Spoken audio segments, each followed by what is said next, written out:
Voilà, 3 invités, ce n'est pas de trop pour parler du Festival des Utopiales, puisque c'est le plus grand festival du genre. Le genre, quel genre? La science-fiction, plus grand festival d'Europe qui ouvre ses portes ce soir à la Cité des Congrès et qui va durer jusqu'à dimanche, lundi même un petit plus pour les scolaires.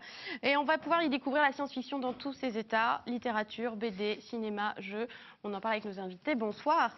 Et puis vous, alors Vincent Calbeau, vous avez réalisé l'affiche des Utopiales. Voilà. Oui. Vous nous arrivez tout juste de Shanghai. Tout à fait. En pleine forme. En pleine forme, pas de jet lag. Voilà. Du tout.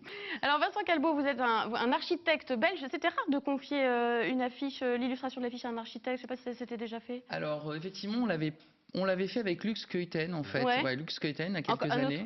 Un autre Belge. Hein, Oui, un ça, autre hein. Belge, ouais, tout à fait. C'est la mode des Belges, y compris Alors, on a fait dans la venir les Belges science-fiction. que lorsqu'ils sont architectes. Bien sûr. C'est une blague, bien sûr. Et donc oui, effectivement, ça donnait un côté à la fois assez institutionnel quelque part, et puis volonté de vraiment marquer le côté réaliste de la science-fiction et le côté réalisable. Et donc je pense que l'exposition de Vincent justement nous apporte cette idée de projeter des mondes qui vont bientôt être le nôtre. En fait. Oui, c'est ça, parce qu'on voit des tours qui ont l'air justement complètement fictives sur cette affiche qui survole un peu l'île de Nantes, puisque les affiches sont toujours ancrées sur le territoire nantais. Ancrées. Et pourtant, c'est une réalité, parce que les tours que vous concevez, par exemple, là, il y en a une qui va se faire à Taipei, c'est ça?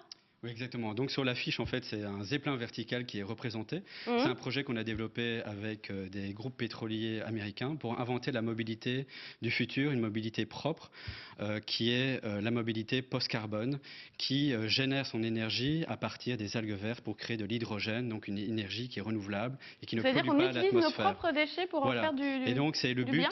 par exemple, d'allier la science et la fiction et de dire est-ce que demain, à partir des déchets qu'on produit aujourd'hui, on pourra les transformer en énergie renouvelable pour avoir une future écologie qui soit viable et qui soit constructible. Et vous, vos projets, vous les puisez dans la science-fiction, dans les ouvrages que vous pouvez lire? Voilà, ou... donc nous, on est très inspirés en fait par le rêve, par l'imaginaire.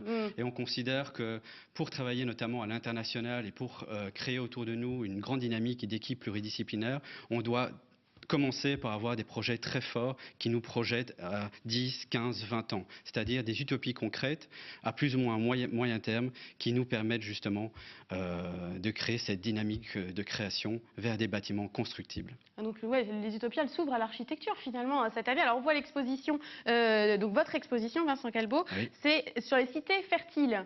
C'est ça Voilà, le donc sujet. c'est sur les cités fertiles, ce qu'on appelle en anglais les smart cities, c'est-à-dire les villes intelligentes qui produisent Comme elles-mêmes les leur... smartphones, quoi. Voilà, comme un smartphone, qui produisent elles-mêmes leur énergie, qu'elle soit électrique, calorifique ou alimentaire, qui recyclent leurs propres déchets et donc qui enfin arrivent à trouver l'osmose, la symbiose avec la nature et l'environnement. C'est-à-dire qu'aujourd'hui on est dans une ville hyper énergivore qui consomme beaucoup de richesses naturelles et qui exporte simplement de la pollution et des déchets. Et est-ce que demain il sera possible d'inventer une ville en complète osmose avec l'environnement, tout en permettant une évolution économique, notamment à des pays en pleine expansion comme la Chine. Nous, on essaie de répondre positivement à ces problématiques via des projets ambitieux et qui réinventent, qui rapatrient la nature au cœur de la ville. On dirait un discours politique. Vous avez vu, C'est ça, il y a une dimension politique. Mais en réalité, la science-fiction est très politique. Alors, sauf qu'il faut prendre politique au sens premier du terme, c'est-à-dire c'est un discours sur la cité. C'est vraiment un discours sur la cité. Et je suis très content d'avoir Vincent parce que on a fait aussi dans la programmation un certain nombre de tables rondes où on va discuter véritablement de l'interaction entre la manière dont nous regardons notre société et la manière dont nous pouvons projeter par la science-fiction son évolution. Alors on reparlera en fait de contrat social, on peut le dire. Finalement, les cités fertiles de Vincent, c'est une manière de reposer la question du contrat social en se demandant si finalement on ne va pas faire un contrat avec la nature elle-même finalement.